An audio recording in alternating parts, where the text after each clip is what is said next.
Let me ask you something. When was the last time you fixed something? Maybe it was a leaky faucet, a squeaky door, or a loose screw. Feels good, right? To take a broken thing and make it whole again. But here's the thing. Sometimes what's broken is broken for a reason. Some things are meant to stay that way. I learned this the hard way. I've always been handy. Grew up in a garage with a father who believed there wasn't a single thing in this world a wrench couldn't fix. A good tool isn't just metal and bolts, he'd say, tapping his grease-stained knuckles on the workbench. It's a partner. Treat it right, and it'll treat you right. I think about that now, about how proud he'd be of me for landing the maintenance job at the Congress Plaza Hotel in Chicago. The pay was decent, the hours quiet, but I wonder if he'd have the same advice if he knew about the wrench, about what it carried and what it demanded. The Congress Plaza isn't just a hotel, it's a legend. Everyone in Chicago has a story about it. Gangsters running booze in the 1920s, bodies hidden in walls, guests vanishing in the middle of the night. It's the kind of place where history seeps into every crack and corner, where the air feels heavier the moment you step inside. And yet, when I saw the job posting, I didn't hesitate. I needed the work. Bills don't care about legends. On my first day, they handed me a ring of keys and pointed me toward the basement. "Maintenance room's down there," the clerk said, her voice flat, her eyes never quite meeting mine. She didn't tell me about the wrench. She didn't tell me about the rules, and she definitely didn't tell me about the boiler. If you're expecting a ghost story, you're half right. There are ghosts here, sure, plenty of them. But what haunts the Congress Plaza isn't just spirits, it's the building itself, alive in a way that bricks and mortar shouldn't be. It breathes, it remembers, and it has rules. That wrench, it wasn't just left behind, it was waiting for me. If you think this sounds like the beginning of a bad dream, you're not wrong. I thought I could handle it. I thought it was just another job. I was wrong. Dead wrong. The Congress Plaza Hotel looked tired in the fading afternoon light, like an aging monarch still clinging to its throne. Its brick facade was weathered, its windows clouded by grime, but there was a strange dignity about it, like it was daring the city to forget what it had once been. I stood on the sidewalk, staring up at it, the weight of the toolbox in my hand growing heavier with each second. Inside, the lobby was quieter than I'd expected. The high ceilings and chandeliers should have felt grand, but instead, they loomed, casting long shadows on the cracked marble floors. A single bell echoed somewhere in the distance, its chime sharp and unsettling. The desk clerk barely looked up as I approached, her face pale and drawn, her hands trembling slightly as she slid a key across the counter. "Maintenance room's in the basement," she muttered, her voice clipped and hurried. "Anything I should know before I start?" I asked, trying to sound casual. She hesitated for a moment, her eyes flicking toward the staircase that led down to the basement. "Just do your job. Don't wander. And if you hear anything strange, keep it to yourself."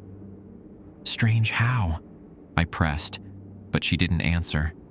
Instead, she turned her attention to the phone on the desk, dismissing me with a wave of her hand. The basement smelled of damp concrete and rusted metal, the air thick and stale. The maintenance room was tucked into a corner, its door hanging slightly off its hinges. Inside, the walls were lined with tools, wrenches, hammers, pliers, all neatly arranged on wooden racks. But one tool stood out immediately. The wrench was sitting on the workbench, its metal blackened and scarred, as though it had been pulled from a fire. A folded piece of paper rested beside it, its edges singed. I unfolded it carefully, the faint smell of smoke wafting up as I read the words written in blocky, uneven handwriting. "Welcome to the job. The wrench is yours. Keep it close and follow the rules. They're not suggestions." The rules were scrawled below, each one numbered and underlined. Rule 1. The boiler room door must remain locked at all times. Rule 2. If you hear knocking, do not respond. Rule 3. Never let the boiler go cold. Rule 4. If the smoke turns black, leave immediately. Rule 5. Do not touch anything that wasn't here when you arrived. Rule 6. If the wrench feels hot, drop it and run. I stared at the paper, my stomach tightening. Rules for a maintenance job? It felt like a joke, some kind of hazing ritual for new employees. But there was something about the way the words were written, hurried, almost frantic, that made my hands tremble as I set the paper down. A low hum filled the room, steady and deep, vibrating through the floorboards. The boiler. I grabbed the wrench, its weight unfamiliar in my hand, and headed toward the sound. The hallway leading to the boiler room was narrow and poorly lit, the walls streaked with grime. Each step echoed, the sound amplified by the oppressive silence. When I reached the door, I hesitated. The hum was louder now, almost a growl, and I could feel the heat radiating from the metal. My hand hovered over the doorknob, the weight of the wrench grounding me. I thought of the first rule. The boiler room door must remain locked at all times. But it wasn't locked. The knob turned easily under my hand, and the door creaked open to reveal the room beyond. The boiler room was like stepping into another world. The air was thick, almost choking, heavy with the scent of oil and something faintly metallic. The walls were lined with pipes, twisting and snaking around like the veins of some massive ancient creature. The boiler itself stood in the center, a hulking, rust-streaked beast that seemed too large for the room. It hummed faintly, the sound vibrating through the floor and into my chest. I tightened my grip on the wrench as I stepped closer. The heat radiating from the boiler was oppressive, and the closer I got, the harder it was to ignore the stains streaking its surface. Black, tar-like streaks ran down the sides, pooling at the base in sticky puddles. I crouched down, inspecting the stains, and the faint smell of burnt wood and, was that meat? Hit me like a slap. My stomach churned. That's when I noticed something else. Scratches along the edges of the boiler's steel panels. They weren't random marks. They looked deliberate, like someone had taken a knife to the metal and carved letters. Squinting in the dim light, I leaned closer and realized they were words. Don't let it go cold. I straightened up quickly, the wrench slipping slightly in my sweaty palm. My heart was pounding, but I told myself it was just nerves. Someone must have scratched that in years ago, a warning for whoever worked here before me. Nothing to worry about. I just needed to do my job. I moved to the control panel, my eyes scanning the ancient dials and switches. One of the pressure gauges was flickering, its needle hovering dangerously close to the red zone. The boiler was running too hot. I adjusted one of the valves, listening as the hum shifted slightly, and wiped my forehead with the back of my hand. That's when I heard it. A faint knock. It was soft, almost gentle, like knuckles tapping against a wooden door. I froze, my hand still resting on the valve, and strained to listen. The sound came again, louder this time, echoing in the tight space. It was coming from inside the boiler. I stepped back, the wrench clattering against the floor as I gripped it tighter. My mind raced. It couldn't be real. Boilers didn't make knocking sounds, at least not like that. It sounded human. "Hello?" I called out before I could stop myself. My voice bounced off the walls, sounding small and uncertain. The knocking stopped. For a moment, the room was completely silent except for the low hum of the boiler. Then, the sound came again, sharper and more insistent, like whoever or whatever was inside was growing impatient. My instincts screamed at me to open the hatch, to see what was inside, but the rules flashed in my mind like a neon sign. If you hear knocking, do not respond. I backed away slowly, my chest tightening as the knocking grew louder, more frantic. The wrench in my hand felt hot now, the metal searing against my palm, but I didn't dare drop it. I reached the door, slammed it shut, and locked it, my breath coming in short, panicked gasps. The knocking stopped instantly. I stumbled back into the hallway, the sound of my footsteps echoing in the silence. The wrench was cool again, its surface smooth and unremarkable, as if nothing had happened. But I couldn't shake the feeling that something was watching me, waiting for me to slip up. The boiler room's door loomed behind me as I retreated to the maintenance office, my heart still racing. I slammed the door shut and leaned against it, clutching the wrench like a lifeline. The silence that followed was deafening, broken only by the faint hum of the boiler seeping through the walls. My skin prickled, and I couldn't shake the feeling that I had just woken something up. I slumped into the old chair at the desk, letting out a shaky breath. My eyes fell on the rules card again. The words burned into my brain now. The wrench sat on the desk in front of me, its surface dull and lifeless, no hint of the heat that had seared my hand minutes before. It almost looked harmless. Almost. The air in the room was heavy, oppressive. The fluorescent light flickered above me, casting the room into brief bursts of shadow. I reached for the thermos of coffee I'd brought, anything to distract me from the gnawing unease settling in my gut. But as I raised it to my lips, I heard it. Whispers. At first, I thought it was the pipes, the distant sound of water running through the building's ancient veins. But the whispers grew louder, clearer, forming words I couldn't quite make out. They were soft, almost melodic, but laced with something dark and guttural, like a voice filtered through static. Help! Us! I froze, the thermos hovering inches from my lips. My eyes darted to the door, then to the walls, searching for the source of the sound. The whispers grew more frantic, overlapping and drowning each other out until they became a cacophony. My breath hitched as I realized the sound was coming from the pipes themselves, snaking through the walls and ceiling. I grabbed the wrench instinctively, its weight grounding me. The whispers faded instantly, replaced by a low, rhythmic tapping that sent an unsettling shiver through me. It was deliberate, purposeful, like a signal. The pipes along the far wall began to rattle, shaking violently as if something was crawling through them. My grip on the wrench tightened, my knuckles white. The tapping grew louder, echoing through the room, and then, without warning, it stopped. The silence that followed was suffocating. I approached the pipes cautiously, the wrench raised like a weapon. The metal was cold to the touch, but I could feel the vibrations beneath my fingertips, like something alive was coiled inside, waiting. A single word hissed through the air, soft but unmistakable. Run.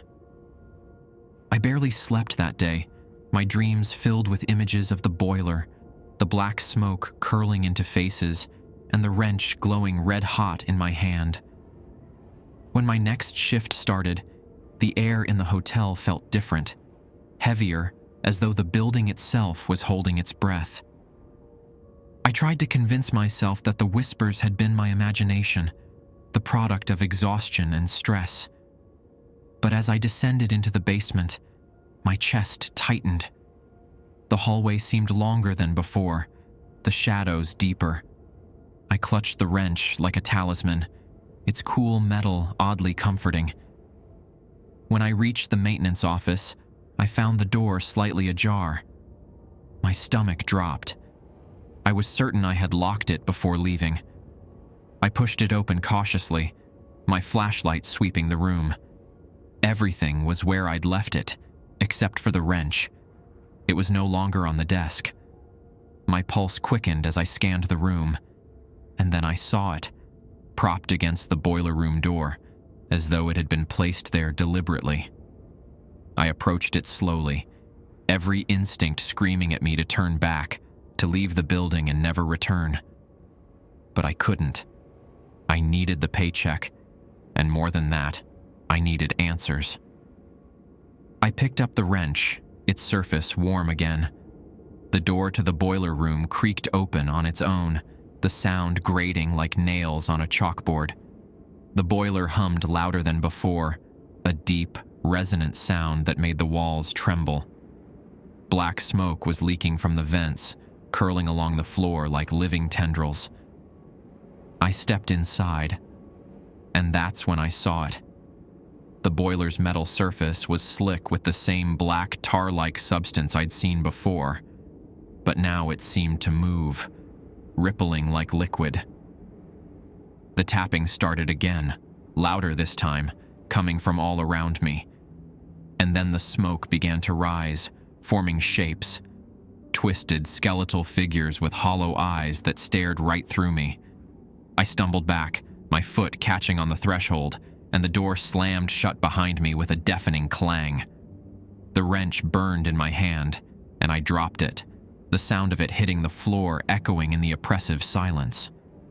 The shadows along the walls seemed to shift, forming letters, words that burned themselves into my brain. You broke the rules. The door to the boiler room had slammed shut with a finality that made my stomach drop. I stumbled back into the maintenance office, my hands trembling as I gripped the edge of the desk. The wrench sat where I'd dropped it, its blackened surface still warm to the touch. I didn't dare pick it up again. The shadows along the walls still seemed to move, writhing and twisting as though alive. The words, "You broke the rules," flickered in and out of existence, the letters dissolving into the gloom before I could fully process them. My breaths came in shallow gasps, the air around me suffocatingly heavy. I needed answers. Whatever this was, whatever it wasn't just in my head. I pulled open the battered filing cabinet in the corner, rifling through decades worth of papers and records. Maintenance logs, expense reports, memos from managers long gone. They all felt irrelevant, meaningless. But then I found it. A thin, leather-bound notebook, its cover cracked and worn with age. The initials AW were embossed in faded gold lettering on the front. I flipped it open, my hands shaking, and began to read. December 15th, 1933. The Prohibition days are over, and business has returned to normal, or as normal as it gets at the Congress Plaza. But the boiler, there's something wrong with it. The stains won't come off, no matter how much we scrub. The smoke smells worse every day. The other workers say it's just residue from the years we burned, things we shouldn't have. But I swear, I hear voices when I'm down there. Knocking, whispering. I told the manager, but he just laughed and said to keep the damn thing running. If it stops, he says, we're all in trouble. January 3rd, 1934. The knocking is louder now, and last night I saw something. A face pressed against the glass panel of the boiler. It was gone in an instant, but I know what I saw. The others won't talk about it. They avoid the boiler room entirely unless they have to be there. I'm the only one left who still does the rounds, and every time, I feel like I'm being watched. The wrench, it feels heavier every day. Sometimes I think it's alive. The entries became more frantic, the handwriting messier, the words barely legible. The final entry left an unsettling shiver coursing through me. February 2nd, 1934. The boiler stopped last night. completely shut down. The smoke turned black, and the knocking didn't stop this time. They came out. I don't know what they are, but they came out of the boiler. They spoke to me. They said I belong to it now, that I'll never leave. I locked the door, but it won't hold. If anyone finds this, don't stay. Don't try to fix it. Just leave. The notebook slipped from my hands, landing on the desk with a thud. My mind raced as the words burned themselves into my memory. The boiler, the wrench, the smoke. This had been going on for decades, maybe longer. And now it was happening to me. The low hum of the boiler grew louder, vibrating through the floorboards like a heartbeat. I glanced at the wrench, its surface gleaming faintly in the dim light. It felt like it was watching me, waiting for me to pick it up. The rules flashed in my mind again. Never let the boiler go cold. But I couldn't go back in there, not after what I'd seen. The humming of the boiler was no longer a distant vibration. It was a thunderous, oppressive rhythm, like a giant heart beating beneath the building, shaking the walls and rattling the pipes. I tried to ignore it, to stay in the safety of the maintenance office, but deep down, I knew it was useless. The notebook's final words echoed in my mind. They came out. A sharp metallic clang pierced through the noise, followed by a low, guttural groan. The sound seemed to come from everywhere at once, reverberating through the basement. Then, the unmistakable hiss of steam escaping from the pipes reached my ears. The room grew colder, the air sharp and biting against my skin.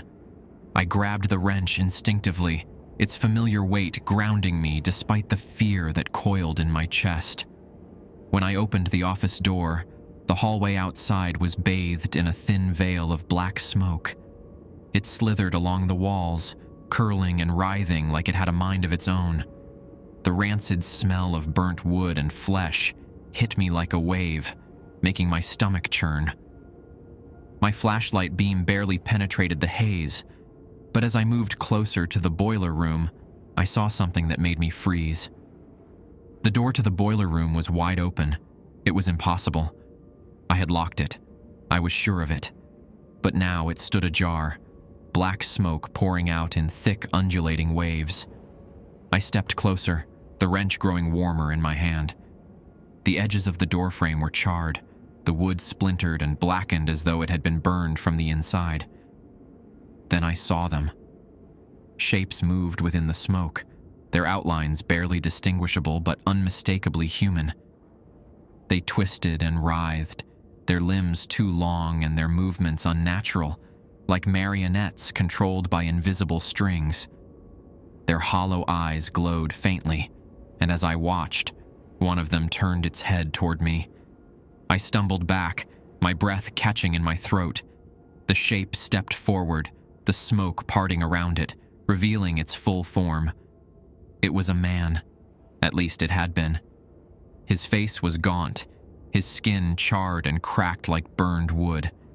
His eyes were black pits, and his mouth twisted into a grotesque grin. "You broke the rules," he rasped, his voice a guttural whisper that sent chills down my spine. "Now you belong to us." The wrench burned in my hand, the heat searing my skin, but I couldn't let go. The figure moved closer, its skeletal fingers outstretched, and I did the only thing I could think of. I swung the wrench with all my strength. The metal passed through the figure as though it wasn't there, and the smoke swirled around me, engulfing me in its suffocating embrace. The smell of burnt flesh was overwhelming, and my vision blurred as the world spun around me. I stumbled backward, the wrench falling from my hand and clattering to the floor. The smoke pulled back suddenly, retreating into the boiler room as though called by some unseen force. The figures dissolved into the darkness, their hollow eyes lingering in my mind as I gasped for air. I staggered to my feet, my legs trembling beneath me. The boiler loomed before me, its surface slick with black tar that dripped onto the floor in slow, deliberate drops. The hum was louder now, almost deafening, and I realized with a sinking feeling that the smoke wasn't escaping. It was feeding. The boiler was alive. The realization hit me like a freight train. The boiler wasn't just a machine. It was a vessel, a trap for the souls of those who had broken the rules. The smoke wasn't smoke. It was them. The remnants of the workers and guests who had been consumed by the hotel's hunger. I turned to run, but the hallway seemed to stretch endlessly before me, the walls closing in and the air growing colder with every step. The wrench was back in my hand, though I didn't remember picking it up. Its surface glowed faintly, the etched rules shimmering in the dim light. A voice whispered in my ear, low and menacing, "Keep it running." I stopped, my breath hitching as I realized there was no escape. The boiler's hum grew louder, vibrating through my chest, and the shadows along the walls began to twist and shift, forming words. The boiler feeds. The boiler takes. The boiler remembers. The wrench in my hand felt impossibly heavy, as though the entire weight of the Congress Plaza Hotel rested in its cold, burned metal. The hallway twisted around me, warping like a bad dream. The boiler room door, now fully open, glowed faintly in the distance, its sickly light spilling out into the suffocating darkness. The hum of the boiler grew louder with every step, a low, guttural vibration that felt like it was emanating from deep within my chest. As I stepped into the boiler room, the smoke returned, curling around my feet like a living thing. The boiler itself was no longer just a machine. It had transformed. The rusted metal now seemed organic, pulsating as though it had veins and a heartbeat. The black tar-like substance dripped faster, pooling around its base and reflecting the dim, flickering light. And then, as though the boiler itself had willed it, the smoke parted. The walls shimmered, and images began to appear, like projections from a film reel burned into the very fabric of the room. They played out in flickering, disjointed scenes, each one more horrifying than the last. I saw men in sharp suits standing in the boiler room, their faces obscured by shadows. Their hands were red, not with paint or grease, but with blood. They laughed as they dumped bodies into the boiler, the flames roaring higher with every addition. The smoke turned black, and the faces in the smoke screamed silently, their mouths open in eternal agony. The scene shifted. Now there were workers, maintenance men like me, shoveling coal into the roaring flames, their eyes hollow, their movements mechanical. One of them paused to wipe the sweat from his brow, his face gaunt and pale. He glanced over his shoulder, as though sensing someone watching, and for a brief moment, our eyes met. It was the man from the journal. I staggered back, the wrench slipping from my grasp and clattering to the floor. The images shifted again, and this time, they were clearer, more recent. I saw a man in a crisp uniform walking into the boiler room, his movements slow and deliberate.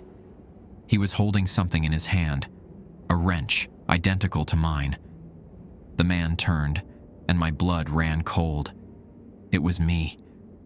The boiler roared, and the smoke rose higher, the faces within it screaming in unison. The room shook violently, the walls cracking as the images faded, replaced by words burned into the metal of the boiler itself. The boiler feeds. The boiler takes. The boiler remembers. I dropped to my knees, clutching my head as the voices grew louder, overlapping into an unbearable roar. And then, as suddenly as it began, everything went silent. When I woke up, I was back in the maintenance office.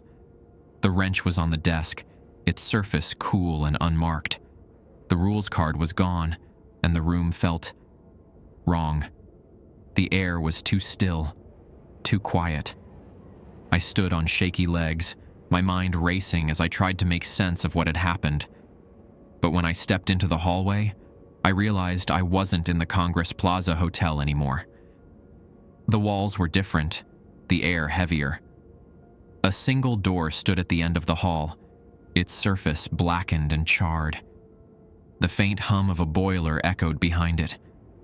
I approached cautiously, my hand trembling as I reached for the doorknob. As I opened it, the boiler roared to life, and the wrench appeared in my hand, its surface glowing faintly. The voices returned, softer this time, whispering in unison, "Welcome back, Keeper." And that's when I understood. The boiler didn't just take, it trapped. And now, I was part of it. Bound to the building, to the rules, to the endless cycle. If you ever find yourself in the Congress Plaza Hotel, stay away from the basement. And if you see a wrench lying on a workbench, do yourself a favor. Leave it there. Because once you pick it up, it's already too late.